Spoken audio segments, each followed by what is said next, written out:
വനിതാ സംവരണത്തിന്റെ മറവിൽ മണ്ഡല പുനർനിർണയവുമായി മുന്നോട്ടു പോകാനുള്ള നീക്കത്തിൽ കേന്ദ്ര സർക്കാർ ഈ മാസം പ്രത്യേക സമ്മേളനം വിളിക്കാൻ ആലോചന. അതേസമയം അമിത്ഷാ സഭയിൽ എത്തണമെന്നാവശ്യപ്പെട്ട് ഇന്നും പ്രതിപക്ഷം സഭയ്ക്കകത്തും പുറത്തും ശക്തമായി പ്രതിഷേധിച്ചു. You solve issues when you work with the constitution. Bring the Home Minister to the Sadan. Bring the Home Minister. തുടർച്ചയായ 13ാം ദിവസമാണ് പാർലമെന്റിലുണ്ടായിട്ടും പ്രധാനമന്ത്രി നരേന്ദ്രമോദിയോ ആഭ്യന്തരമന്ത്രി അമിത്ഷായോ സഭയിൽ എത്താത്തത്. അമിത്ഷാ സഭയിൽ വരണമെന്നും മറുപടി നൽകണമെന്നും ആവശ്യപ്പെട്ട ഇന്നും ശക്തമായ പ്രതിഷേധമാണ് ഇരു സഭകളിലും അരങ്ങേറിയത്. അയോധ്യ രാമക്ഷേത്ര കൊള്ള ഉയർത്തിയും പ്രതിപക്ഷം പ്രതിഷേധിച്ചു. निशिकांत जी ने कहा कि 13 दिन से लोग शोर कर रहे हैं.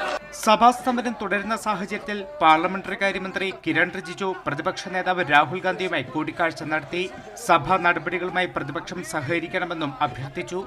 അതേസമയം വനിതാ സംവരണത്തിന്റെ മറവിൽ മണ്ഡല പുനർനിർണയം നടത്താനുള്ള നീക്കവുമായി മുന്നോട്ടു പോകാനാണ് കേന്ദ്ര തീരുമാനം. ഈ മാസം പ്രത്യേക സഭാ സമ്മേളനം വിളിച്ചു ചേർക്കാൻ സർക്കാർ ആലോചിക്കുന്നുണ്ട്. ഈ മാസം 17 മുതൽ 3 ദിവസത്തെ പ്രത്യേക സമ്മേളനമാകും വിളിക്കുക. ഇതിൽ പ്രതിപക്ഷം എതിർപ്പ് അറിയിച്ചിട്ടുണ്ട്. നേരത്തെ സമാന രീതിയിൽ പ്രത്യേക സമ്മേളനം വിളിച്ചപ്പോൾ 3-2 ഭൂരിപക്ഷം ഇല്ലാത്തതിനാൽ ബില്ല് പരാജയപ്പെട്ടിരുന്നു.